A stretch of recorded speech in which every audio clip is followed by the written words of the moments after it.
vimos un tema realmente importante para la iglesia y sobre todo por el estado de la iglesia contemporánea, y es la disciplina eclesiástica. Muchos tal vez es primera vez que lo escuchan, o de pronto lo que tienen en su mente de disciplina eclesiástica es que a alguien lo bajaron de un ministerio y ya. Pero eso no es la disciplina eclesiástica. Y expusimos el domingo anterior, desde 1 Corintios 5, del versículo 1 al 5, un caso particular de inmoralidad, en el que el apóstol Pablo ni siquiera es que ahonde en el caso particular, aunque da el detalle, sino que el punto esencial de la enseñanza del domingo es que está sorprendido de la tolerancia que la iglesia ha tenido con respecto a este caso. Ahora, vamos a continuar en la exposición y no hemos salido todavía el tema de la disciplina eclesiástica, pero vamos a ver otros aspectos. Esto para las personas que nos acompañan por primera vez. Leamos por favor el texto que va a ser expuesto, por lo menos los 3 primeros versículos. Desde el versículo 6 dice así: no es buena vuestra jactancia. Le estás diciendo a la iglesia, ¿por qué? Por lo que estaba sucediendo, por esa tolerancia al pecado. ¿No sabéis que un poco de levadura leuda toda la masa? Limpiaos pues de la vieja levadura, para que seáis nueva masa, sin levadura como sois, porque nuestra Pascua, que es Cristo, ya fue sacrificada por nosotros. Así que celebremos la fiesta, no con la vieja levadura, ni con la levadura de malicia y de maldad, sino con panes de levadura de sinceridad y de verdad. Hermanos, la carta a los Corintios es una carta correctiva. Pero cuando nosotros iniciamos el estudio de la carta a los Corintios, vimos que el inicio de la carta, después de las salutaciones, son unos agradecimientos a Dios. Unos agradecimientos a Dios por la iglesia de Corinto. Ahora, esos agradecimientos que están en el principio, en el capítulo 1, tienen una característica. Y es que Pablo está agradeciendo a Dios por esa iglesia de Corinto, pero ese agradecimiento está teñido con algo maravilloso, que es la bendita, la maravillosa doctrina de la gracia de Dios, de la salvación por gracia en Cristo Jesús. Ahora, uno se pregunta, ¿por qué iniciar una carta correctiva a una iglesia con unas características que las hemos mencionado una y otra vez aquí? Que incluso algunas personas, o en especial un estudioso de la carta a los Corintios, dicen que ellos tenían más características de ser paganos que de ser cristianos en algunos puntos.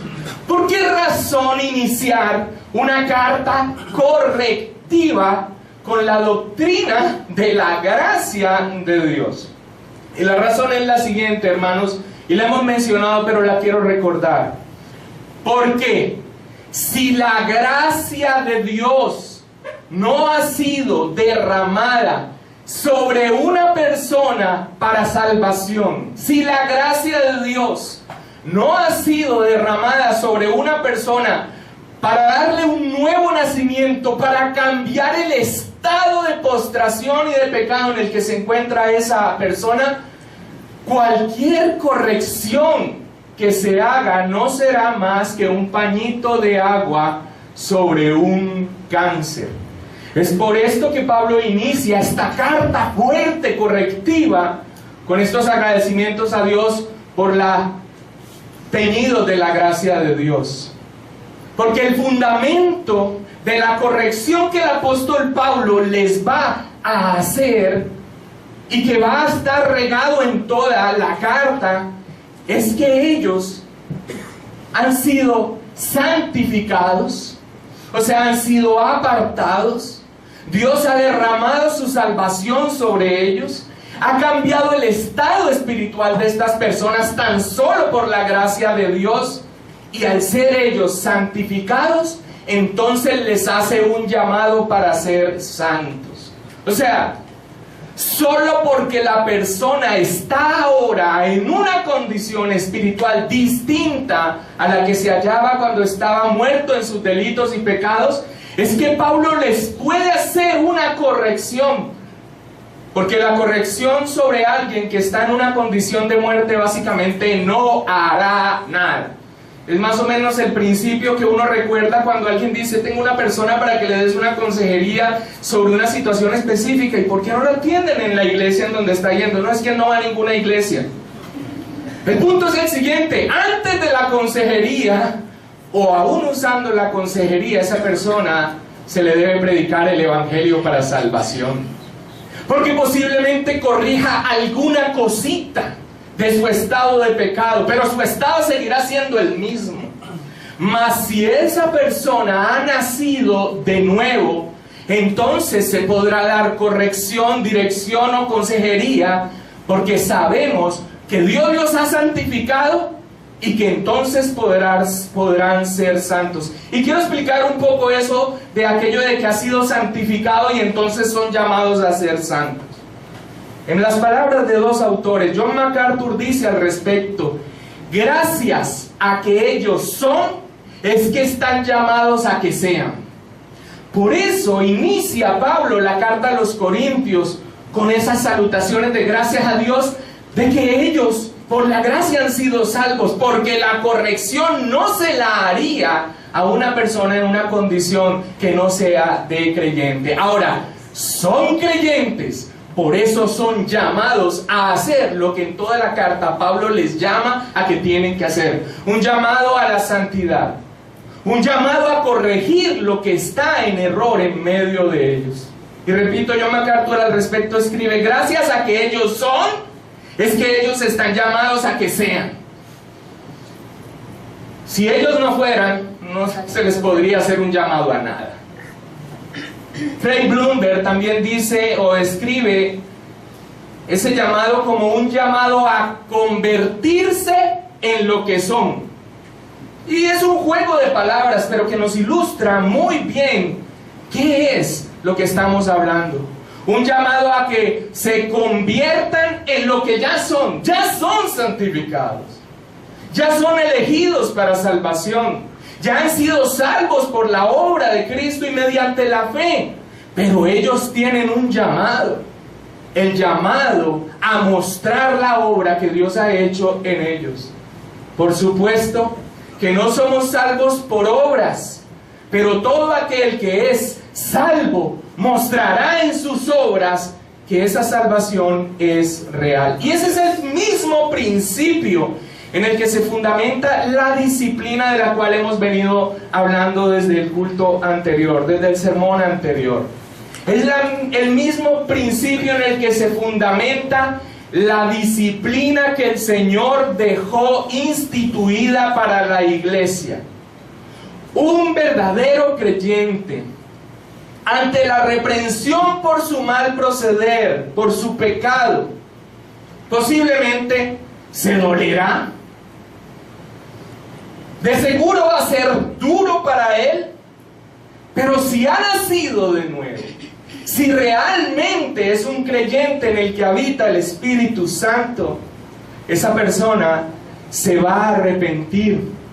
Y usando las palabras de nuestro Señor Jesucristo, quien es quien deja instaurado el proceso de la disciplina para la iglesia, ante ese mandato de ejercer disciplina sobre ese verdadero creyente: si te oyere, has ganado a tu hermano. Sin embargo, hermanos, y esto es lo que vamos a tratar en esta mañana, la disciplina tiene otro aspecto que también es realmente importante para la iglesia. Y no es solamente la restauración del creyente que se ha enlodado nuevamente con el pecado y que necesita ser restaurado en su condición de creyente y reconciliado con Dios y con los hermanos y con la iglesia, además de mantener el buen nombre del Señor Jesucristo ante las personas que están afuera. Hay otro aspecto que la disciplina eclesiástica tiene y que es realmente importante para la iglesia: es su protección, la protección de la misma comunidad, la protección de la misma iglesia. Ahora, contrario a la disciplina que se ejerce con un creyente, un no creyente no está capacitado. Un no creyente no está capacitado para responder correctamente a la disciplina eclesiástica. ¿Por qué? Y tomando las frases que hemos tomado de MacArthur y de Bloomberg, porque esa persona no puede ser lo que no es. Su respuesta no va a ser como la respuesta que se espera de un espiritual. Ahora, espiritual hablo en el sentido de una persona que ha nacido de nuevo y que tiene el Espíritu Santo como ese don que Dios le ha dado y que le garantiza que el resto de las promesas serán dadas a él. Su respuesta no va a ser como la que se espera de un creyente. Y utilizando una vez más las palabras del Señor Jesucristo, el camino que queda, el camino que hay que tomar es el siguiente: si no te oye a ti, si no te oye ni a ti, ni en presencia de testigos, ni a la iglesia, tenle por gentil y publicano. Básicamente es una confirmación, o de allí brota lo que nosotros estamos diciendo. Tenle por gentil y publicano. Nueva Versión Internacional nos aclara más a qué está haciendo referencia el Señor. Dice: trátalo como a un incrédulo. Ahora, ¿cuál es el trato que se debe tener con una persona que estando en la comunión de la iglesia se comporta como un incrédulo? Básicamente, no tiene una verdadera unión, no tiene una verdadera comunión con el cuerpo de creyentes que es la iglesia, y por lo tanto debe ser alejado de la unidad de la iglesia. Ahora, alguien dirá: ¿y por qué? Ay, pero ¿por qué? ¿Dónde está el amor? Bueno, ya eso hablamos en la prédica anterior y no lo voy a volver a repetir. Se parcializan en uno de los atributos de Dios y desconocen los otros. Por supuesto, Dios es amor, pero Dios es justicia. Y en la cruz del Calvario nosotros vemos el amor de Dios. Pero cuando tú ves el sacrificio de Cristo, cuando tú ves al Cristo crucificado, también ves la justicia de Dios y la ira de Dios sobre el pecado. Toda la ira del Padre sobre su Hijo. Esa es la paga del pecado. ¿Y por qué? ¿Por qué retirar? ¿Por qué hacer esto en lo que es planteado como la disciplina eclesiástica? El versículo 6, y ahora sí vamos al estudio del tema. El versículo 6 empieza a darnos la respuesta de por qué se debe hacer ello. Con una persona que no muestra arrepentimiento después de un llamado de atención según el proceso que el Señor mismo ha establecido. Versículo 6. Dice el apóstol Pablo, inicia con algo que ya les ha mencionado: no es buena vuestra jactancia. Y les dice: ¿no sabéis que un poco de levadura leuda toda la masa? Ahora, hermanos, en las Escrituras nosotros encontramos frecuentemente referencias gráficas o descripciones gráficas con respecto al pecado y sus consecuencias. Una de ellas es la lepra. La lepra, para el pueblo de Dios, era un significado de una corrupción. Y cuando nosotros ampliamos la manera como ellos lo veían, se puede decir que era una imagen de la corrupción por el pecado. Y todo lo que se vivía alrededor de la lepra muestra esa situación. Estas personas debían ser tenidas en la comunidad, no. ¿Debían ser qué? Aislados. Ellos no solamente lo veían como una enfermedad física. Y eso es confirmable porque ellos, cuando iban caminando, debían llevar una campana e ir gritando: ¡inmundo!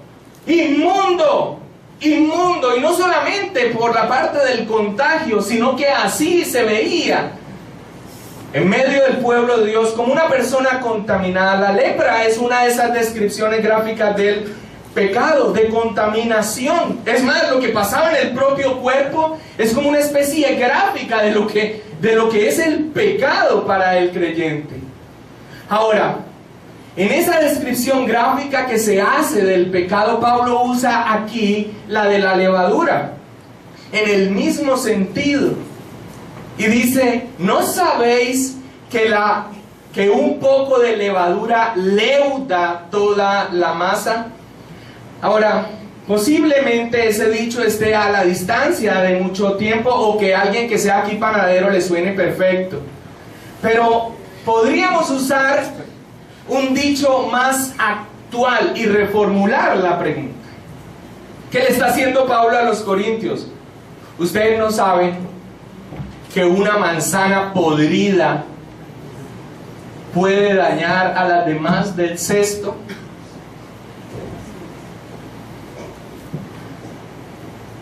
Ve, Jaime, ¿a qué iglesia fue a la que vos me invitaste? ¡Qué falta de amor! ¡Qué duras palabras! Hermanos, pero son verdad. El pecado es como una enfermedad que no va a permanecer aislada por mucho tiempo. En la predicación anterior dijimos que el pecado no es como lo que también se toma hoy supuestamente la fe de las personas. Yo creo en Dios y es mi relación de Dios conmigo, y nada que ver con la comunidad. Eso es básicamente coger el Nuevo Testamento y botarlo a la basura. Porque la unidad y la coinonía, lo que es la iglesia, muestra no una cuestión independiente, individual y solitaria, muestra un ejercicio de unidad entre las personas, en este caso de la fe. Pero también es aplicable a la parte del pecado. Alguien podría decir, pues es mi situación, es cosa mía. Yo afrontaré las consecuencias. No, hermanos, las consecuencias de un pecado que no se trata al interior de la iglesia es que ese pecado no va a mantener aislado. No se trata de la sola persona. Esto va a impactar a los demás. Así es. Y a menos que se atienda, y más en estos casos de inmoralidad como el que acaba de plantear el apóstol Pablo, donde está sorprendido de que la iglesia haya tolerado esta situación, a menos que se atienda, eso va a afectar, a contaminar el compañerismo, la pureza y el testimonio de la iglesia. Muchas personas eligen estar en mega iglesias porque básicamente no se enteran de nada. Y lo digo porque me lo han manifestado. A mí me encanta esa iglesia porque pues si yo voy o no voy, a mí no me están molestando. No están metiendo en mi vida. No se están metiendo en mi vida. No sé, no entiendo yo cómo podría ser alguien pastoreado dentro de los límites que Dios ha puesto para el pastorado. Ahora, Pablo usa esa misma figura de la levadura cuando le escribe a los Gálatas con respecto a unos hombres que estaban entrando y ejerciendo una terrible influencia sobre los Gálatas, que eran los judaizantes. Sin perder el texto de estudio, vamos a Gálatas, capítulo 5 y el versículo 7. Gálatas capítulo 5, el versículo 7.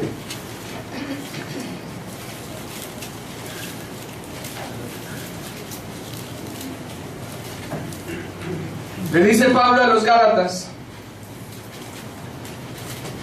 hola, no, pero esas son palabras mías, pero caben ahí. Hola, vosotros corríais bien. ¿Quién? Hermanos, ¿qué palabra dice allí? ¿Quién qué? Os estorbó para no obedecer a la verdad. Esta persuasión, o sea, ¿cuál? La que ejercieron sobre los Gálatas. Esta persuasión no procede de aquel que os llama. Un poco de levadura leuda toda la masa. Así que la figura de la levadura es algo común, que significa que básicamente esta no es una situación que se va a quedar en lo individual, sino que va a afectar a la comunidad. Como en el caso de los judaizantes, ellos estaban estorbando a los demás y estaban persuadiendo a los demás. Ahora, este era un caso doctrinal. Pero en la parte moral y ética, así no hayan palabras, el comportamiento de una persona, y sabiendo que todos tenemos un remanente de pecado en nosotros, sin lugar a duda también seremos persuadidos, y muchos, los más jóvenes en la fe, y el que se descuide también estorbado para tropiezo. El Señor Jesús también utilizó la figura de la levadura para advertir, en este caso ya no de la parte moral y ética de comportamiento, no de la parte moral, ética o de comportamiento, sobre la parte doctrinal, cuando habla a sus discípulos sobre la influencia que podían hacer los fariseos sobre ellos. Acompáñame a Mateo capítulo 16, versículo 6. ¿Y por qué estamos viendo estos textos? Estamos viendo porque la figura gráfica que escogió Pablo de la levadura es pertinente, es muy diciente, tiene una gran carga de enseñanza para nosotros. Mateo, ¿dije? Sí. 16:6 dice: Jesús les dijo, mirad, guardaos de la levadura de los fariseos y de los saduceos. O sea, el Señor Jesús había llegado a un lugar, los fariseos se habían acercado y después habían llegado los discípulos, y a los discípulos se les olvidó llevar pan. Y cuando el Señor ve que en los corazones de ellos hay una cierta influencia por parte de los fariseos, les dice: mirad, guardaos de la levadura de los fariseos y de los saduceos. Y ellos dicen: ay, eso será porque no traemos el pan. Que el Señor, que sabe todas las cosas, en el versículo 11 les dice: ¿cómo es que no entendéis que no fue por el pan que os dije que os guardaseis de la levadura de los fariseos y de los saduceos? Entonces entendieron que no les había dicho que se guardasen de la levadura del pan, sino ¿de qué? De la doctrina de los fariseos y de los saduceos. En una comunidad, todo aspecto, el de comportamiento y el doctrinal, tiene incidencia sobre la comunidad. Porque una persona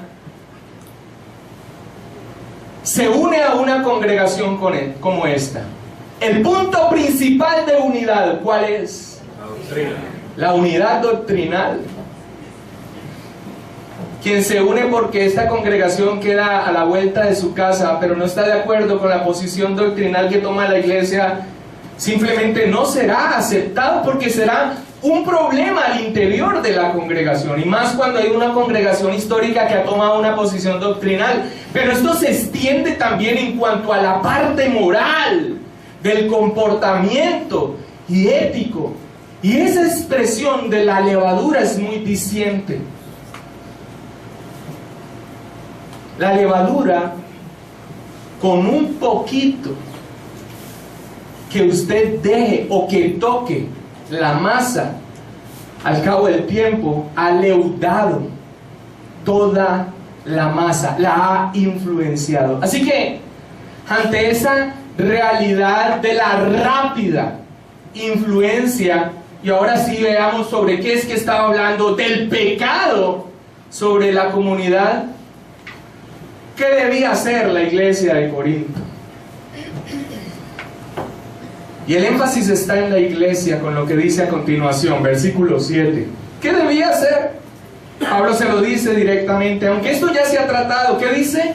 Limpiaos, pues, de la vieja levadura, para que seáis nueva masa, sin levadura como sois, porque nuestra Pascua, que es Cristo, ya fue sacrificada por nosotros. Ahora, si esto nos explica, posiblemente entendamos limpiaos. Ahora, sin duda, aquí el apóstol Pablo está apelando a la práctica judía de purificar las casas y el templo de todo pan leudado antes de la festividad de la Pascua. Y eso fue establecido por el Señor mismo. En el momento en que el Señor instituye la celebración de la Pascua, Él da esta orden. Vayamos a Éxodo capítulo 12, versículo 15. Éxodo capítulo 12, versículo 15. Ahora, si usted pierde de vista la figura gráfica de la levadura con el pecado y con su rápida influencia sobre la comunidad, o sea, básicamente usted va a quedar volando, porque ese es el propósito de Pablo: utilizar la levadura, y ahora utilizar en un sentido la levadura dentro de una festividad para mostrar la influencia del pecado, pero para mostrar algo maravilloso que ya vamos a ir hacia allá. Éxodo 12, 15, dice el Señor: 7 días comeréis panes sin levadura, y así el primer día ¿haréis qué? Que no haya levadura en vuestras casas, porque cualquiera que comiere leudado desde el primer día hasta el séptimo será cortado de Israel. O sea, es el mismo Señor quien instituye esto antes de la Pascua. O sea, quien instituye esto antes de que aquella noche, cuando iba a visitar el ángel de la muerte a la tierra de Egipto, el Señor le da la indicación de lo que tienen ellos que hacer. El cordero, su sangre en los dinteles, sacar toda levadura, y finalmente, como lo vamos a ver, comer ese pan no leudado y salir en bombas, o sea, rapidísimo de allí. Ahora, esto nos queda como un gran oscuridad. Bueno, pero ¿qué es lo que está hablando? Y se los voy a apuntar. Cuando el Señor estaba preparando a Israel para que saliera de la esclavitud de Egipto, le instruyó para que untara la sangre de un cordero con unas características sobre los dinteles de la puerta, para que el ángel de la muerte pasara por allí y no hubiese muerte de los primogénitos en las casas del pueblo de Israel. Pero también les dice que el pan debe ser preparado sin levadura. Y uno dice, ¿pero por qué? Ahora, el punto aquí en la festividad, y lo dice la misma Escritura, es porque Él les está dando a entender de que no iban a tener tiempo para leudar el pan. Vayamos por favor al versículo 39, allí mismo en Éxodo. Literalmente lo dice. Éxodo 12, versículo 39. Ya ha dado la indicación de lo que deben hacer, pero aquí ya ha sucedido. Aquí ya la situación se ha dado. El faraón está acongojado y le dice: tienen que ir, pero ya. Los primogénitos han muerto, la mortandad ha llegado. Y en el versículo 39 dice: y cocieron tortas sin levadura de la masa que habían sacado de Egipto, pues no había ¿qué? Leudado. La masa no había leudado. ¿Por qué? Porque al echarlo fuera los egipcios no habían tenido tiempo ni para prepararse comida. Ahora, amados hermanos, si nosotros nos quedamos en el tipo y no vemos el antitipo, si nosotros nos quedamos en la figura, en la sombra, y no vemos a qué apuntaba ello, pues vamos a terminar aquí con Kipá y celebrando el Yom Kippur.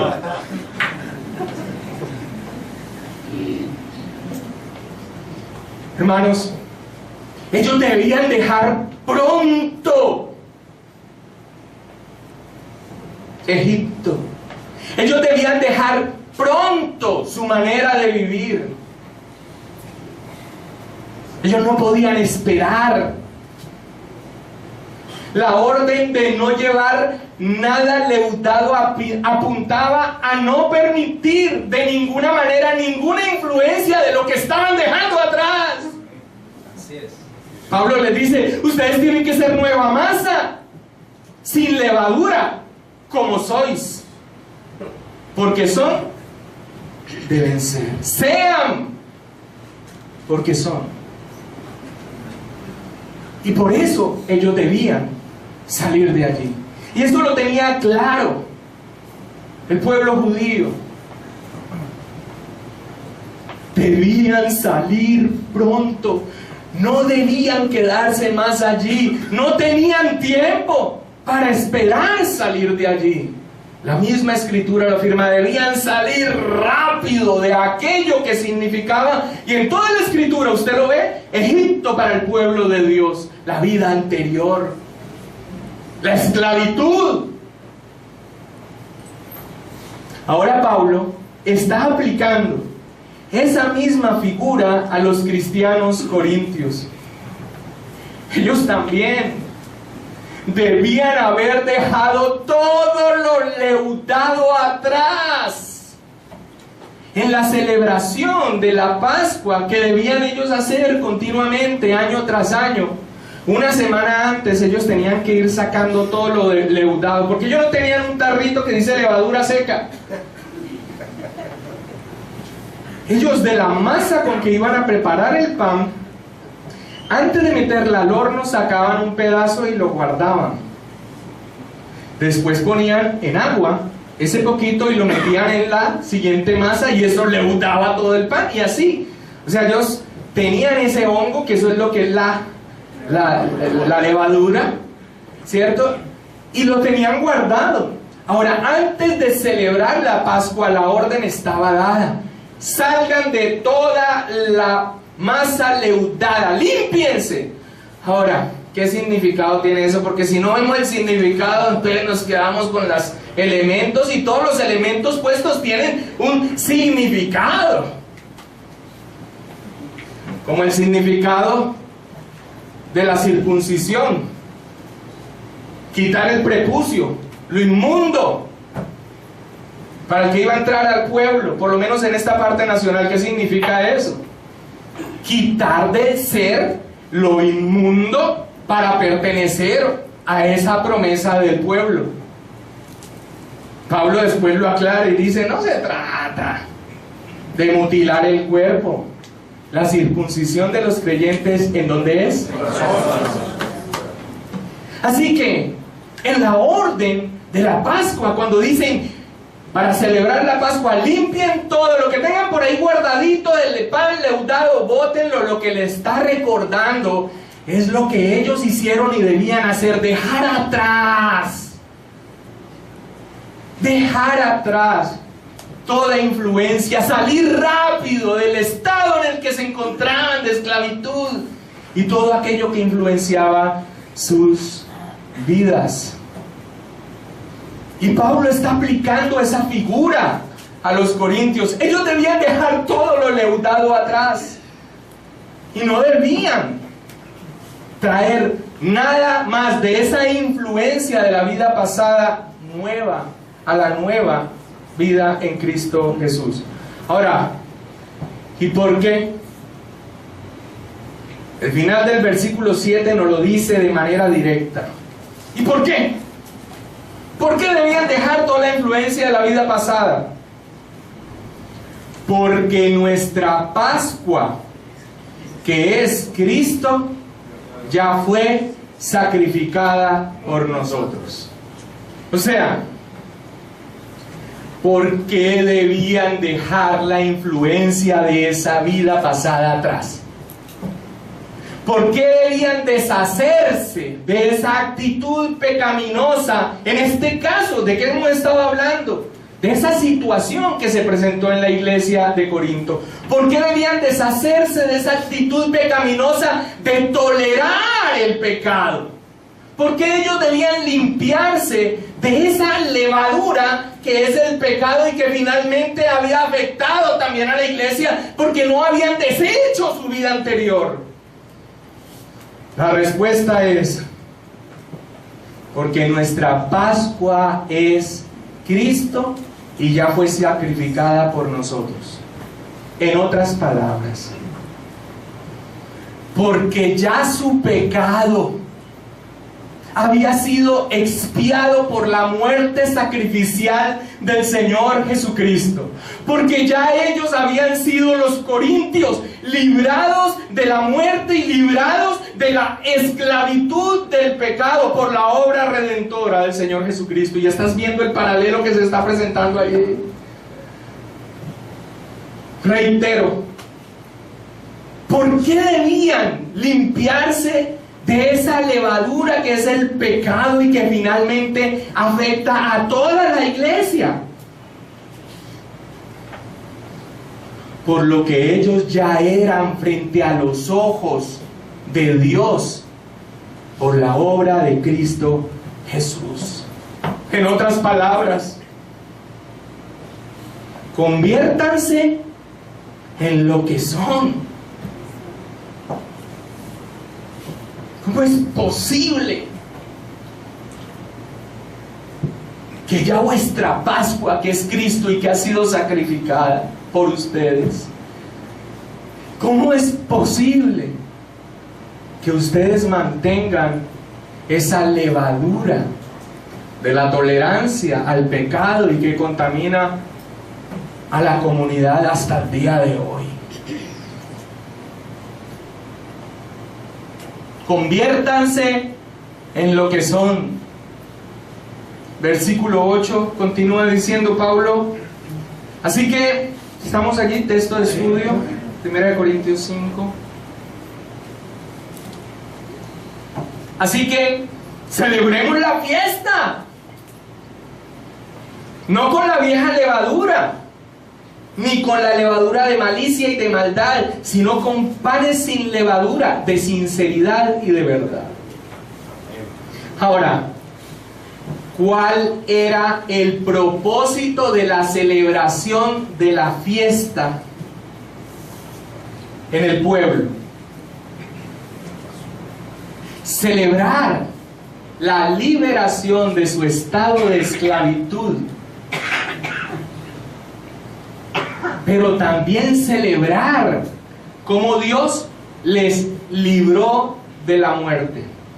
Y eso lo dice también la Escritura, Éxodo capítulo 12, por favor volvamos a Éxodo 12, el versículo 17. En la institución de esa fiesta, el mismo Señor les dice cuál era el propósito de la celebración de esa fiesta. Dice: y guardaréis la fiesta de los panes sin levadura, y les da el porqué. Porque en este mismo día saqué vuestras huestes, o sea, toda la gente, ¿de dónde? De la tierra de Egipto. Por tanto, guardaréis este mandamiento en vuestras generaciones por costumbre perpetua. Punto número 1. ¿Qué propósito tenía celebrar la fiesta? Celebrar que fueron librados de esclavitud de Egipto. Y el otro propósito está ahí adelante, en el versículo 26 de Éxodo 12. Dice: y cuando os dijeren vuestros hijos, ¿qué es este rito vuestro? Hablando obviamente de la Pascua. Vosotros responderéis, ¿qué responderéis? Es la víctima de la Pascua de Jehová, el cual pasó por encima de las casas de los hijos de Israel en Egipto, cuando hirió a los egipcios. ¿Y qué? Libró nuestras casas. Entonces el pueblo se inclinó y adoró. Así que, amados hermanos, una vez que Pablo les ha dicho que su Pascua es Cristo en el sentido que ya lo hemos explicado, y les invita a celebrar tomando el paralelo de lo que celebraba el pueblo judío, ¿qué debían celebrar entonces los corintios? Si está haciendo referencia a Cristo, su Pascua, que ya ha sido sacrificado por vosotros, cuando Él les dice que celebremos la fiesta, es para celebrar que ellos ya fueron librados también de la esclavitud, en este caso del pecado y de la muerte. en este caso, la eterna. Y en el contexto que viene hablando de la disciplina, cuando Él les dice, si celebremos sin la vieja levadura, sin malicia y sin maldad, es una referencia a que ellos debían dejar ya toda forma de maldad y de pecado. Está utilizando esta figura para mostrarle algo que ellos debían hacer. ¿Cómo es posible que hayan permitido? ¿Cómo es posible que hayan tolerado esta situación? Eso ya debieron haberlo dejado atrás. ¿Recuerdan las razones que dimos el domingo pasado? Posibles y literales de por qué ellos habían pasado por alto esta situación, e inclusive las confrontamos con lo que la iglesia contemporánea puede aducir para no hacer lo que el Señor ha establecido con la disciplina eclesiástica.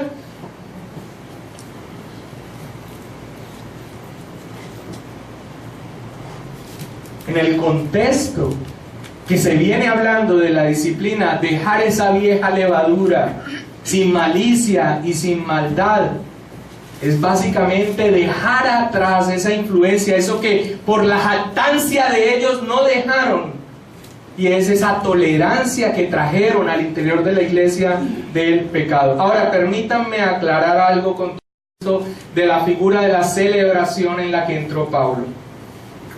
Celebrar, cuando dice celebrar, celebremos y continuemos celebrando, no es que nos esté impulsando a que nosotros tengamos una fiesta anual como ellos la tenían,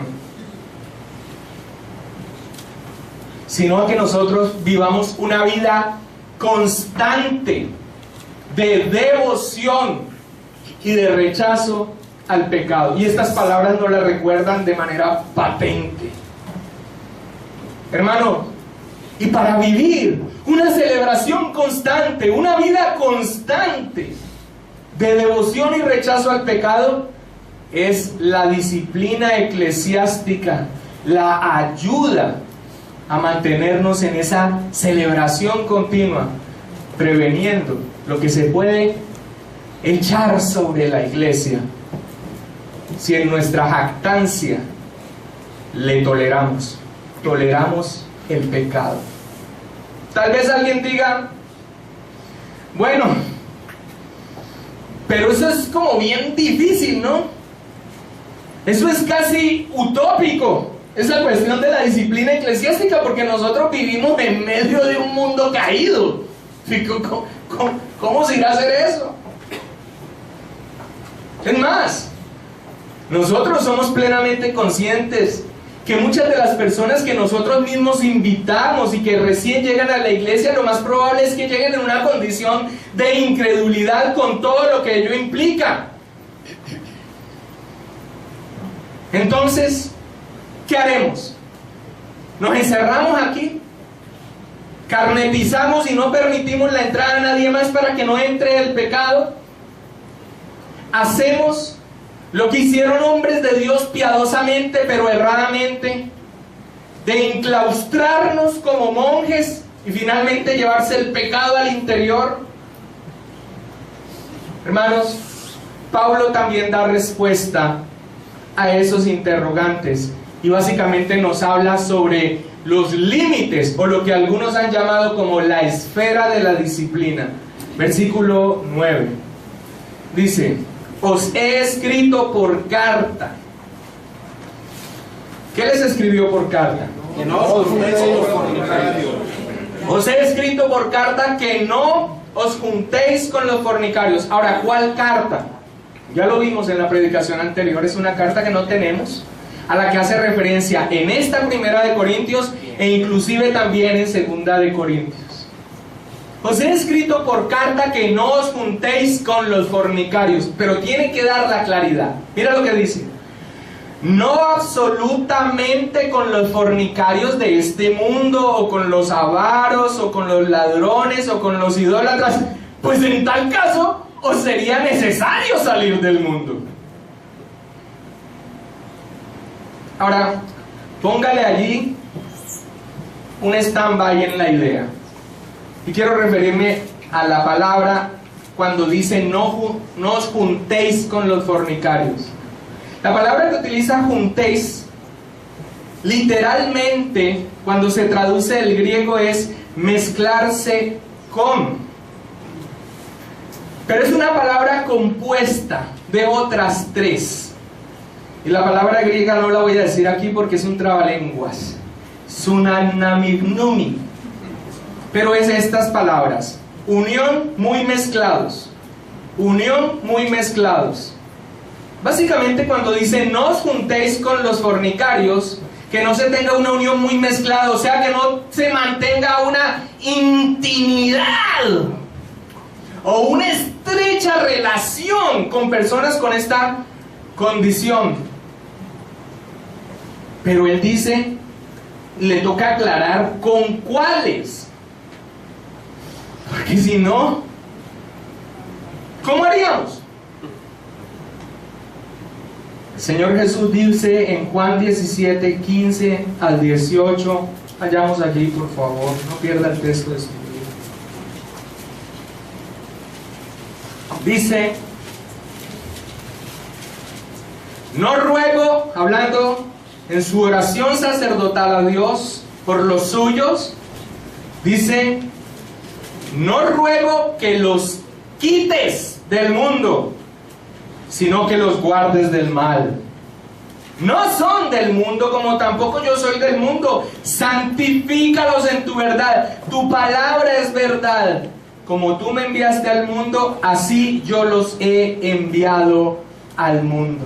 Así que eso es utópico. ¿Cómo haríamos? ¿Cómo se ejecuta la disciplina si estamos en medio del mundo? Si aún al interior de la congregación vienen inicialmente personas en esta condición. ¿Cómo haríamos?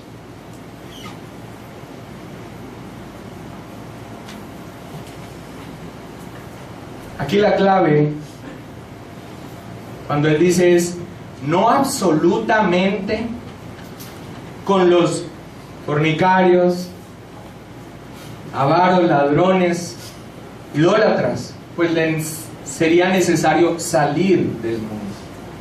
Está dando una claridad. No estoy hablando de estas personas en esta condición. Ahora, yo sí quiero dejar algo claro. Estar en el mundo no significa amoldarse a él. No, es que el pastor dijo que en todo caso pues yo no podía salir del mundo, en el mundo vivimos.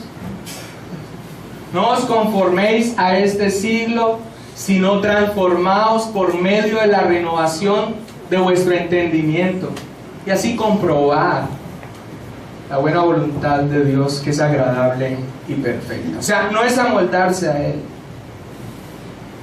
Pero también encontramos una descripción maravillosa de lo que no es. En Filipenses 2:15, por favor, vayamos allí. Y recuerde que estamos en un stand-by. Filipenses 2:15 dice, para que seáis como irreprensibles y sencillos, hijos de Dios, sin mancha, en medio de una generación maligna y perversa, en medio de la cual resplandeceréis como luminares en el mundo. Así que estar en el mundo no significa amoldarse, y Filipenses de manera maravillosa nos muestra qué es lo que hacemos. La palabra del Señor dice que nosotros somos sal y luz de la tierra. Ahora, ¿por qué Pablo les dice esto? Miren, yo no les dije que se apartaran absolutamente de los fornicarios, y él da un listado que no es que sea exhaustivo. Y este es aparentemente el problema que había. La iglesia de Corinto había dejado de tener comunicación con los inconversos por el estado en el que estaban,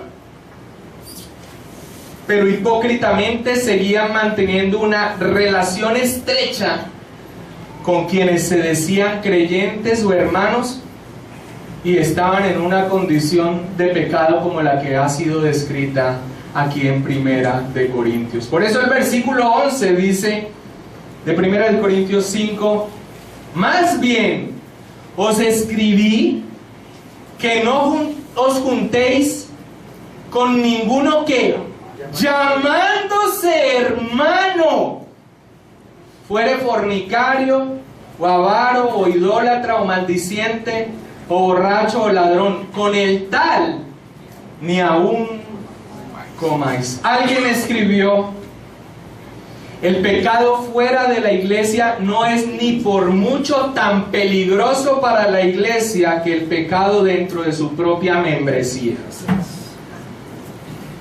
Así que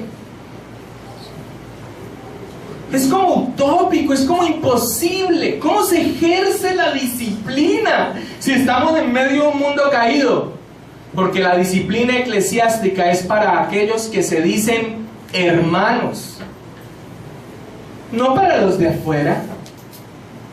Y el mandato, después de un proceso de disciplina eclesiástica que no lo voy a recordar, pero que tiene unos pasos y ya lo hablamos aquí, es apartarse de él, no apartarse de la persona que está allá afuera en la condición en que nosotros sabemos que se está sin Cristo. A no mantener una estrecha intimidad con una persona que después de haber sido reprendido personalmente, después de haber llamado a un testigo y después de haberlo dicho a la iglesia, sigue en una condición impenitente y de no arrepentimiento.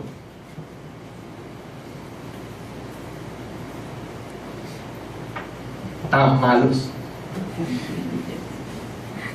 Yo por esa iglesia no, yo quiero una iglesia de amor.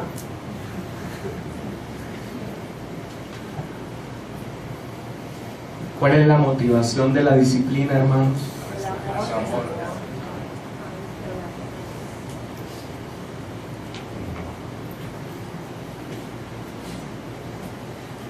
El amor. Cuando la iglesia tolera esta situación, básicamente está diciendo lo siguiente: tu vida me importa un pito. No me importa la condición en la que está. Allá vos. Ignorantemente, creyendo que eso no impacta a la comunidad. Dios, al que ama, disciplina y azota a todo aquel que toma por hijo. Y cuando no hay disciplina, es porque lo tiene como un bastardo. No es que tan malos. Es que nosotros no somos los patrones. Aquí hay alguien que compró a la iglesia a precio de sangre y estableció e instituyó qué es la iglesia y cómo la iglesia debe ser llevada. Y es el mismo Señor Jesucristo quien instituyó la disciplina eclesiástica aquí mismo. Miren, ejercer disciplina no ha sido sencillo. Pero sabe Dios y los ancianos que ha sido, oh Dios, una enorme bendición. Así que, no es utópico, no es imposible. La esfera de la disciplina eclesiástica es con aquellos que se dicen hermanos, tienen una responsabilidad.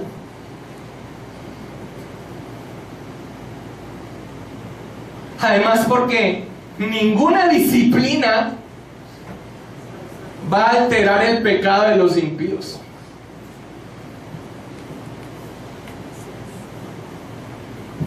Ahora, esto no quiere decir que entonces el pecado de los no creyentes o impíos, pues, no es nada. Pablo no minimizaba el choque que tenía para su vida el pecado que veía en los impíos. Acompáñame a Hechos 17:16.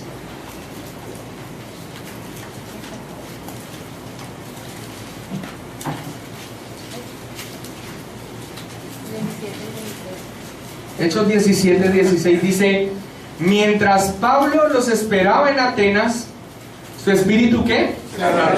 Se enardecía viendo la ciudad entregada a la idolatría. Ahora cuando Pablo va y dice, sí, veo que todos soy muy religiosos, al Dios que no se conoce, al Dios desconocido. Él estaba haciendo una obra evangelística, pero no es que tenga en poco la condición de pecado en los que están afuera. El punto, amados hermanos, es que el deber de ejercer disciplina eclesiástica tiene su esfera en la iglesia, aquellos que se dicen hermanos. Y el versículo 12 del texto de estudio nos da claridad al respecto. Dice así, porque ¿qué razón tendría yo para juzgar a los que están afuera? ¿Sí o no? Pero mira lo que dice. Y esto es un puñoncito. Esto es un vainazo, me parece a mí, pues. ¿No juzgáis vosotros a los que están dentro? Ahora, ¿cuál es la respuesta a eso? No lo estaban juzgando. Tenían un tipo al interior de la iglesia que estaba unido con la mujer de su padre.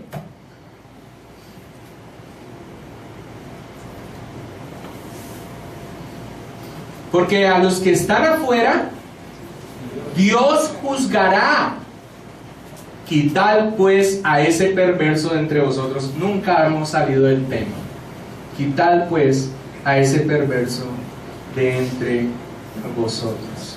Ahora, amados hermanos, aunque los capítulos y versículos originalmente no vinieron con las escrituras, sino que fueron puestos tiempo después, nosotros podemos ver que alguna idea tenían los que vinieron en capítulos y versículos, porque el final de este capítulo también nos sirve como puente para el siguiente tema que se va a tratar en la iglesia de Corinto.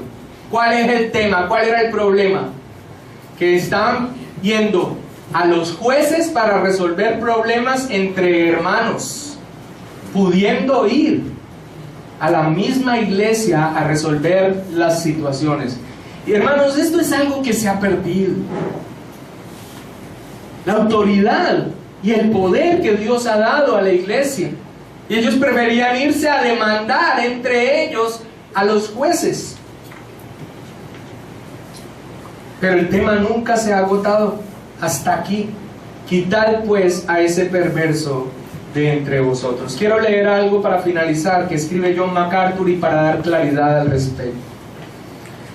Sobre la disciplina eclesiástica dice: no son los que reconocen su pecado y tienen hambre de justicia los que deben ser expulsados, sino los que de forma persistente e impenitente continúan en una pauta de pecado a pesar de haber sido aconsejados y advertidos. Hermanos, la disciplina eclesiástica es una enorme bendición que Dios dejó para la iglesia, para el bien de la iglesia. Padre,